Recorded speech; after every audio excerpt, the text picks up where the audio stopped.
ನಮಸ್ಕಾರ ಸ್ನೇಹಿತರೆ, ಅರುಣೋದಯ ಚಾನೆಲ್ಗೆ ಪ್ರೀತಿಯ ಸ್ವಾಗತ. ರಾಮಾಯಣದ ಬಗ್ಗೆ ಕೆಲವರಿಗೆ ತಿಳಿದಿದ್ದರೆ ಇನ್ನು ಕೆಲವರಿಗೆ ರಾಮಾಯಣದ ಬಗ್ಗೆ ತಿಳಿದಿಲ್ಲ. ಅದರಲ್ಲೂ ರಾಮಾಯಣದ ಸೂಕ್ಷ್ಮ ರಹಸ್ಯಗಳ ಬಗ್ಗೆ ತಿಳಿದವರು ಅತಿ ವಿರಳ. ರಾಮಾಯಣದ ರಹಸ್ಯಗಳವು. ರಾಮಾಯಣದ ವಿಶೇಷತೆಯೇನು? ಇಲ್ಲಿದೆ ರಾಮಾಯಣಕ್ಕೆ ಸಂಬಂಧಿಸಿದ ಕೆಲವು ನೈಜ ಸಂಗತಿಗಳು. ಮಹಾಕಾವ್ಯವಾದ ರಾಮಾಯಣಕ್ಕೆ ಅನೇಕ ರೂಪಗಳಿವೆ. ಒಂದೊಂದು ದೇಶದಲ್ಲಿ ಒಂದೊಂದು ರೀತಿಯ ಕಥೆಗಳಿವೆ. ಕಾಂಬೋಡಿಯಾ ರಾಮಾಯಣ, ಭಾರತದ ರಾಮಾಯಣ, ಶ್ರೀಲಂಕಾ ರಾಮಾಯಣವನ್ನು ತಾಳೆ ಹಾಕಿ ನೋಡಿದರೆ ಅಲ್ಲಿ ಬಹಳಷ್ಟು ವ್ಯತ್ಯಾಸಗಳನ್ನು ಗುರುತಿಸಬಹುದಾಗಿದೆ. ಅಂತಹ ಸತ್ಯ, ಜ್ಞಾನದ ವಿಶೇಷ ನಿಧಿ ರಾಮಾಯಣವಾಗಿದೆ. ರಾಮಾಯಣದ ಕಥೆ ಎಲ್ಲರಿಗೂ ಗೊತ್ತಿದೆ. ಆದರೆ ಮಹಾಕಾವ್ಯದ ಸೂಕ್ಷ್ಮ ಭಾಗಗಳು ಬಹಳಷ್ಟು ಮಂದಿಗೆ ಗೊತ್ತಿಲ್ಲ. ಅಂತಹ ಆಸಕ್ತಿಕರ ಸಂಗತಿಗಳು ಈ ಲೇಖನದಲ್ಲಿವೆ. 1. ಮಂಥರೆ ಏಕೆ ಸೇಡು ತೀರಿಸಿಕೊಂಡಳು? ಮಂಥರೆ ಮಾತು ಕೇಳಿ ಕೈಕೆ ರಾಮನನ್ನು ವನವಾಸಕ್ಕೆ ಕಳಿಸಿದಳು. ಕುತೂಹಲಕಾರಿ ಸಂಗತಿ ಎಂದರೆ ಮೂಲ ರಾಮಾಯಣದಲ್ಲಿ ರಾಮನು ಬಾಲ್ಯದಲ್ಲಿದ್ದಾಗ ಆಟಿಕೆಯಲ್ಲಿ ಮಂಥರೆಗೆ ಹೊಡೆದಿರುತ್ತಾನೆ. ಅದರ ಸೇಡನ್ನು ಮಂಥರೆಯು ಕೈಕೆ ಮೂಲಕ ತೀರಿಸಿಕೊಳ್ಳುತ್ತಾಳೆ. 2. ಸೀತೆಯನ್ನು ಗೆಲ್ಲಲು ಬಿಟ್ಟ ಶ್ರೀರಾಮ. ಶ್ರೀರಾಮ ಮತ್ತು ಸೀತೆ ವನವಾಸವಿದ್ದಾಗ ಅವರಿಬ್ಬರೂ ಈಜು ಸ್ಪರ್ಧೆಗೆ ಮುಂದಾದರು. ಲಕ್ಷ್ಮಣ ಇದಕ್ಕೆ ತೀರ್ಪುಗಾರನಾಗಿದ್ದ. ರಾಮನು ಸೀತೆಗಿಂತ ವೇಗವಾಗಿ ಈಜುತ್ತಿದ್ದ.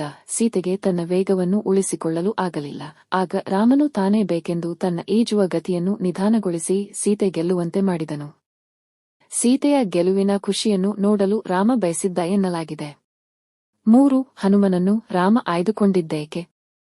ಸೀತೆಯನ್ನು ಹುಡುಕಲು ಸುಗ್ರೀವನು ತನ್ನ ಸೈನ್ಯವನ್ನು ಎಲ್ಲಾ ದಿಕ್ಕುಗಳಲ್ಲಿಯೂ ಕಳುಹಿಸುತ್ತಿದ್ದಾಗ ಹನುಮನು ಒಂದು ಮೂಲೆಯಲ್ಲಿ ಆಸಕ್ತಿಯಿಲ್ಲದೆ ಕುಳಿತಿದ್ದನು. ಒಬ್ಬ ರಾಜಮಹಿಳೆಗೆ ಸೇವೆ ಮಾಡುವುದು ಅರ್ಥಹೀನ ಎಂದು ಅಂದುಕೊಂಡಿದ್ದನು. ಸೀತೆಯ ಮೌಲ್ಯವನ್ನು ಅರ್ಥ ಮಾಡಿಸುವ ನಿಟ್ಟಿನಲ್ಲಿ ರಾಮನು ಹನುಮನನ್ನು ಆಯ್ದುಕೊಂಡು ದಕ್ಷಿಣ ದಿಕ್ಕಿಗೆ ಹೋಗಲು ಹೇಳಿದನು. 4. ಲಕ್ಷ್ಮಣ ಏಕೆ ರಾಮನೊಂದಿಗೆ ವೈಕುಂಠಕ್ಕೆ ಹೋಗಲಿಲ್ಲ? ರಾಮ ಮತ್ತು ಲಕ್ಷ್ಮಣ ಮತ್ತೆ ವೈಕುಂಠಕ್ಕೆ ಹೋಗುವ ಸಮಯ ಯಮನು ಋಷಿಯ ವೇಷದಲ್ಲಿ ಬಂದು ರಾಮನನ್ನು ಖಾಸಗಿಯಾಗಿ ಭೇಟಿಯಾಗಲು ಕೇಳಿಕೊಂಡನು. ಈ ಭೇಟಿ ಖಾಸಗಿಯಾಗಿರಬೇಕು ಎಂದು ಬಯಸಿದ ಇಬ್ಬರು ಒಳಗೆ ಬರುವವರು ಯಾರೇ ಆದರೂ ಅವರಿಗೆ ಮರಣ ದಂಡನೆ ವಿಧಿಸಬೇಕೆಂದು ಹೇಳಿದರು. ಸ್ವಲ್ಪ ಹೊತ್ತಿನಲ್ಲಿ ದುರ್ವಾಸ ಮುನಿಗಳು ಅಲ್ಲಿಗೆ ಬಂದರು. ಬಾಗಿಲ ಬಳಿ ಕಾವಲು ಕಾಯುತ್ತಿದ್ದ ಲಕ್ಷ್ಮಣನನ್ನು ತನ್ನನ್ನು ಒಳಗೆ ಬಿಡುವಂತೆ ಕೇಳಿಕೊಂಡರು. ಆದರೆ ಲಕ್ಷ್ಮಣ ಅದಕ್ಕೆ ಒಪ್ಪಲಿಲ್ಲ. ಒಳಗೆ ಬಿಡದಿದ್ದರೆ ಇಡೀ ಅಯೋಧ್ಯೆಯನ್ನು ನಾಶ ಮಾಡುವುದಾಗಿ ದುರ್ವಾಸರು ಹೇಳಿದರು. ಇದನ್ನು ಕೇಳಿದ ಲಕ್ಷ್ಮಣ ತನ್ನ ಊರು ನಾಶವಾಗುವುದಕ್ಕಿಂತ ತನ್ನ ಮರಣದಂಡನೆ ಆಗುವುದೇ ಸರಿಯೆಂದು ಬಗೆದು ರಾಮಋಷಿ ರೂಪದಲ್ಲಿದ್ದ ಯಮ ಇರುವ ಕೋಣೆಗೆ ಬಂದ. ಆಗ ರಾಮನಿಗೆ ತನ್ನ ಸಹೋದರನಿಗೆ ಮರಣ ದಂಡನೆ ವಿಧಿಸುವ ಸವಾಲು ಎದುರಾಯಿತು. ದುರ್ವಾಸರನ್ನು ಈ ಕುರಿತು ಕೇಳಿದಾಗ ಪ್ರೀತಿಪಾತ್ರರನ್ನು ನಿರಾಕರಿಸುವುದು ಮರಣದಂಡನೆಗೆ ಸಮಾನ ಎಂದು ಹೇಳಿದರು. ಅದಕ್ಕಾಗಿಯೇ ರಾಮ ಲಕ್ಷ್ಮಣನನ್ನು ಬಿಟ್ಟು ವೈಕುಂಠಕ್ಕೆ ಒಬ್ಬನೇ ಹೋದ ಎಂದು ಪುರಾಣಗಳು ಹೇಳುತ್ತವೆ. ರಾಮನು ವೈಕುಂಠಕ್ಕೆ ಹೊರಟಾಗ ಅವನು ಅಯೋಧ್ಯೆಯಿಂದ ಪ್ರತಿಯೊಬ್ಬರ ಆತ್ಮವನ್ನು ತನ್ನೊಂದಿಗೆ ಕರೆದೊಯ್ದನು. ಅಯೋಧ್ಯೆಯ ರಾಜಪ್ರಭುತ್ವವನ್ನು ವಹಿಸಿಕೊಳ್ಳುವ ಮೊದಲು ಉತ್ತರಾಧಿಕಾರಿಗಳು ಜನರೇ ಇಲ್ಲದೆ ಆಳ್ವಿಕೆ ನಡೆಸುವ ಸಂದರ್ಭ ಎದುರಾಯಿತು. 5. ಲಂಕಾ ರಾಮಾಯಣದ ಪ್ರಕಾರ ರಾವಣ ಸೀತಾಪಹರಣ ಮಾಡಿದ್ದೇಕೆ? ಲಂಕಾ ರಾಮಾಯಣದ ಪ್ರಕಾರ ರಾಮ, ಲಕ್ಷ್ಮಣ ಹಾಗೂ ಸೀತೆ ವನವಾಸದಲ್ಲಿದ್ದಾಗ ರಾವಣನ ಸಹೋದರಿ ಶೂರ್ಪನಖಿ ರಾಮನನ್ನು ನೋಡಿ ಆಕರ್ಷಿತಳಾಗುತ್ತಾಳೆ. ತನ್ನ ಪ್ರೇಮ ಪ್ರಸ್ತಾವನೆಯನ್ನು ರಾಮನ ಮುಂದಿಟ್ಟಾಗ ತನ್ನ ಸಹೋದರ ಲಕ್ಷ್ಮಣ ಇನ್ನೂ ರೂಪವಂತ, ಅವನನ್ನು ಒಮ್ಮೆ ನೋಡಿ ಬಾ ಎಂದು ಬೆನ್ನ ಹಿಂದೆ ಒಂದು ಸಂದೇಶ ಬರೆದು ಕಳಿಸಿದ. ಆ ಸಂದೇಶದಲ್ಲಿ ಶೂರ್ಪನಖಿಯ ಮೂಗು ಕತ್ತರಿಸುವಂತೆ ರಾಮ ಹೇಳಿದ್ದನು. ಅಣ್ಣನ ಆದೇಶದಂತೆ ಲಕ್ಷ್ಮಣನು ಆಕೆಯ ಮೂಗು ಕತ್ತರಿಸಿದಾಗ ವಿಷಯ ತಿಳಿದ ರಾವಣನು ಖುದ್ದುಹೋದನು. ಸಹೋದರಿಗೆ ತೊಂದರೆ ಕೊಡುವವರಿಗೆ ಯಾರಾದರೂ ಸುಮ್ಮನೆ ಬಿಡುತ್ತಾರಾ? ಅದಕ್ಕಾಗಿಯೇ ರಾವಣನು ಸೀತೆಯನ್ನು ಅಪಹರಿಸಿದ ಎಂದು ಲಂಕಾ ರಾಮಾಯಣ ಹೇಳುತ್ತದೆ. 6. ರಾಮ ಕಟ್ಟಿದ ಗುಡಿಗೆ ರಾವಣನೇ ಅರ್ಚಕ. ಲಂಕಾ ರಾಮಾಯಣದ ಪ್ರಕಾರ ರಾವಣ ಒಬ್ಬ ಸಂಸ್ಕಾರವಂತ ಮನುಷ್ಯ, ಶಿವ ಭಕ್ತ ಎಂದು ಹೇಳಲಾಗುತ್ತದೆ. ರಾವಣನು ಅಂತಹ ದುಷ್ಟ ವ್ಯಕ್ತಿಯಾಗಿದ್ದರೆ ರಾಮೇಶ್ವರದಲ್ಲಿ ರಾಮನು ಮಾಡಿದ ಗುಡಿಗೆಗೆ ಅವನು ಅರ್ಚಕನಾಗಲು ಒಪ್ಪುತ್ತಿರಲಿಲ್ಲ ಎಂದು ಹೇಳಲಾಗುತ್ತದೆ. ಅಂದಹಾಗೆ ಈ ಕತೆ ನಿಮಗೆ ಗೊತ್ತಿದೆಯೇ? ರಾವಣನ ವಿರುದ್ಧದ ಯುದ್ಧದಲ್ಲಿ ವಿಜಯಶಾಲಿಯಾಗಬೇಕೆಂದು ಬಯಸಿ ರಾಮನು ಅದಕ್ಕಾಗಿ ಶಿವಲಿಂಗವನ್ನು ಸ್ಥಾಪಿಸಿ ಪೂಜಿಸಲು ಬಯಸಿದ್ದನು. ಈಗ ಇದನ್ನು ಮಾಡಲು ಒಬ್ಬ ಅರ್ಚಕನ ಅಗತ್ಯವಿತ್ತು. ಆದರೆ ಆ ದಿನಗಳಲ್ಲಿ ರಾಮೇಶ್ವರನಲ್ಲಿ ಯಾವುದೇ ಪುರೋಹಿತರು ಇರಲಿಲ್ಲ. ಆದುದರಿಂದ ಭಗವಾನ್ ರಾಮನಿಗೆ ಧಾರ್ಮಿಕ ವಿಧಿವಿಧಾನಗಳನ್ನು ಮಾಡಲು ಉತ್ತಮ ಅರ್ಚಕನ ಅಗತ್ಯವಿತ್ತು. ರಾವಣನು ಶಿವನ ಕಟ್ಟ ಭಕ್ತನಾಗಿದ್ದನು ಮತ್ತು ಹುಟ್ಟಿನಿಂದ ಬ್ರಾಹ್ಮಣನಾಗಿದ್ದನು. ರಾವಣನ ಸಂಸ್ಕಾರ ಭಕ್ತಿಯ ಬಗ್ಗೆ ಸಹೋದರ ವಿಭೀಷಣನಿಂದ ರಾಮನ ಕಡೆಯಲ್ಲಿದ್ದ ರಾಮನಿಗೆ ತಿಳಿಯಿತು. ಆದ್ದರಿಂದ ರಾಮೇಶ್ವರದಲ್ಲಿ ಪೂಜೆಗೆ ಅರ್ಚಕರಾಗಿ ಬರುವಂತೆ ಭಗವಾನ್ ರಾಮನು ರಾವಣನಿಗೆ ಆಹ್ವಾನ ಕಳುಹಿಸಿದನು. 7 ರಾಮನ ಆಹ್ವಾನ ಸ್ವೀಕರಿಸಿ ಬಂದ ರಾವಣ.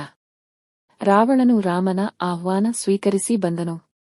ಆದರೆ ಅವನು ತನ್ನ ಹೆಂಡತಿ ಹಾಜರಾಗದೆ ಪೂಜೆ ಅಪೂರ್ಣವಾಗುವುದಿಲ್ಲ ಎಂದು ರಾಮನಿಗೆ ಹೇಳಿದನು.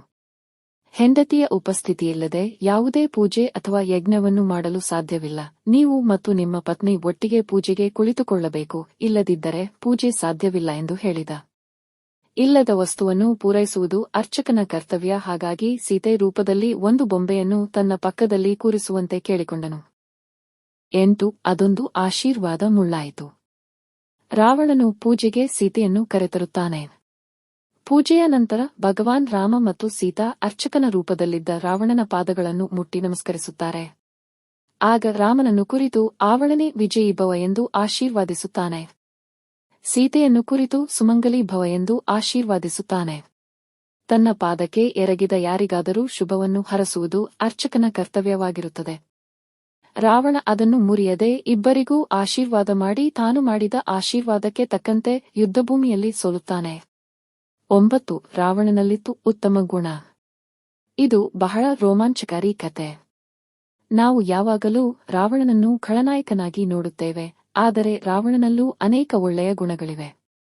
ಇದಕ್ಕಾಗಿಯೇ ರಾವಣನು ತನ್ನ ಕೊನೆಯ ಉಸಿರನ್ನು ಎಣಿಸುತ್ತಿದ್ದಾಗ ಲಕ್ಷ್ಮಣನನ್ನು ಕರೆದ ರಾಮ, ಹೋಗಿ ರಾವಣನ ಪಾದ ಮುಟ್ಟಿ ಆಶೀರ್ವಾದ ಪಡೆದು ಅವನಲ್ಲಿರುವ ಜ್ಞಾನವನ್ನು ಸಂಪಾದಿಸು ಎಂದು ಹೇಳಿದನು. ತಾನು ಹೋಗಿ ಹಾಗೆ ಮಾಡಿದರೆ ರಾವಣನ ದೇಹವನ್ನು ಬಿಟ್ಟ ಆತ್ಮವು ತನ್ನಲ್ಲಿ ಸೇರಿಕೊಂಡು ಬಿಡುತ್ತದೆ ಎನ್ನುವ ಕಾರಣಕ್ಕೆ ರಾಮನು ಆ ಕೆಲಸವನ್ನು ಲಕ್ಷ್ಮಣನಿಗೆ ಒಪ್ಪಿಸಿದ.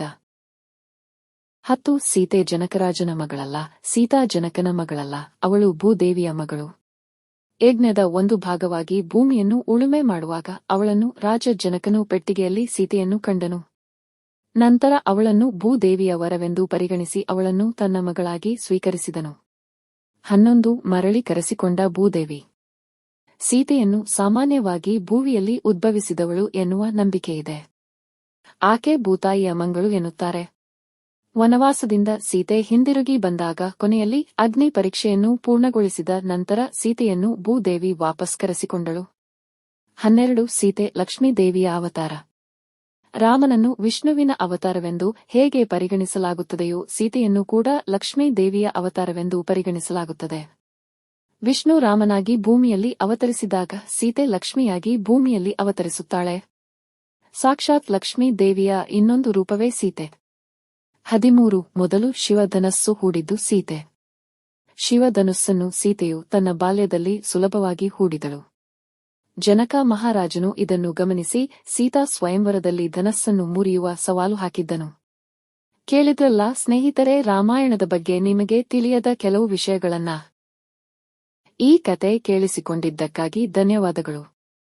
ಸ್ಟೋರಿ ಇಷ್ಟವಾದಲ್ಲಿ ಪ್ಲೀಸ್ ಒಂದು ಲೈಕ್ ಮಾಡಿ, ಹಾಗೆ ನಿಮ್ಮ ಫ್ರೆಂಡ್ಸ್ ಅಂಡ್ ಫ್ಯಾಮಿಲಿ ಜೊತೆ ಶೇರ್ ಮಾಡಿ. ಜೊತೆಗೆ ಅರುಣೋದಯ ಯೂಟ್ಯೂಬ್ ಚಾನೆಲ್ ಅನ್ನು ಸಬ್ಸ್ಕ್ರೈಬ್ ಮಾಡಿಕೊಂಡು ಎಲ್ಲಾ ವಿಡಿಯೋಗಳನ್ನು ವಾಚ್ ಮಾಡಿ. ಸಿಗೋಣ ಮುಂದಿನ ವಿಡಿಯೋದಲ್ಲಿ ಇನ್ನೊಂದು ವಿಷಯದೊಂದಿಗೆ. ಅಲ್ಲಿಯ ತನಕ ಬೈ ಬೈ.